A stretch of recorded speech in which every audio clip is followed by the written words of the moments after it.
नमस्कार मित्रों, मैं ललित जांगिड़ हाजिर हूँ एक और शिक्षाप्रद कहानी के साथ। एक बार की बात है, गिद्धों का एक झुंड शिकार की तलाश में उड़ता हुआ एक ऐसे टापू पर पहुंच जाता है जो समुद्र के बीच में चारों तरफ से पानी से घिरा हुआ रहता है।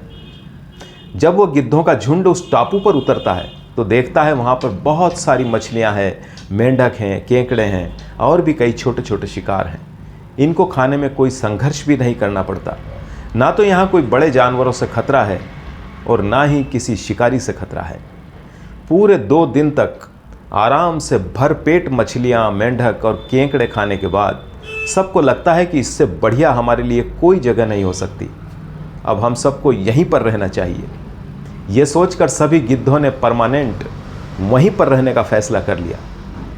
लेकिन एक बूढ़ा गिद्ध सभी को फोर्सली कह रहा था कि अब हमें यहाँ पर नहीं रुकना चाहिए, सब मिलकर वापस अपनी पुरानी जगह पर चलते हैं।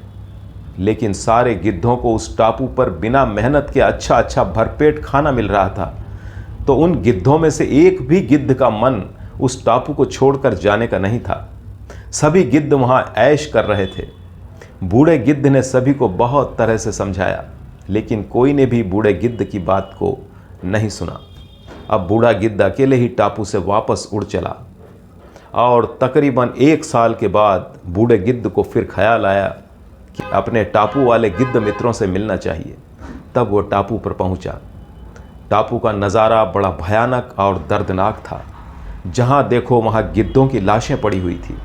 कुछ गिद्ध घायल पड़े हुए थे। यह देखकर बूढ़े गिद्ध ने एक घायल पड़े हुए गिद्ध से पूछा कि तुम सभी की हालत ऐसी कैसे हो गई। तो उस घायल गिद्ध ने बताया कि आपके जाने के बाद कई दिनों तक हम सब ने बड़े मज़े की ज़िंदगी जी, लेकिन एक दिन इस टापू पर बड़ा सा जहाज़ आया और उस जहाज़ में से बहुत सारे चीते बाहर निकले। हमने उन्हें देखा और उड़ने की कोशिश की, लेकिन हमारा वज़न इतना बढ़ चुका था कि हम उड़ ही नहीं पाए। कई दिनों तक बिना संघर्ष के भरपेट खाना खाने के कारण हमारे पंजे और नाखून भी कमज़ोर हो गए थे। इस वजह से उन चीतों ने हमारा शिकार करना शुरू कर दिया। घायल गिद्ध ने कहा कि अब मुझे समझ में आया कि एक बार कंफर्ट जोन में जाने के बाद उससे बाहर निकलना बहुत ही मुश्किल हो जाता है। जब कोई विपत्ति आ जाती है तो उससे निपटना इम्पॉसिबल हो जाता है।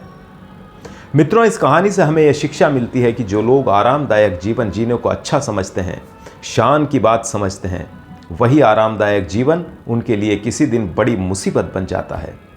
अपने शरीर को मजबूत बनाए रखने के लिए मेहनत या एक्सरसाइज करते रहना बहुत ही ज़रूरी है।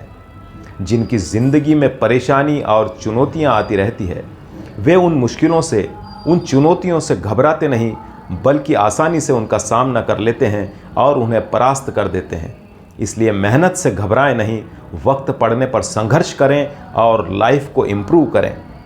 कहते हैं ना, काम ही आराम है, आराम ही हराम है। तो आज की कहानी में बस इतना ही। फिर मिलते हैं किसी नई कहानी के साथ। नमस्कार।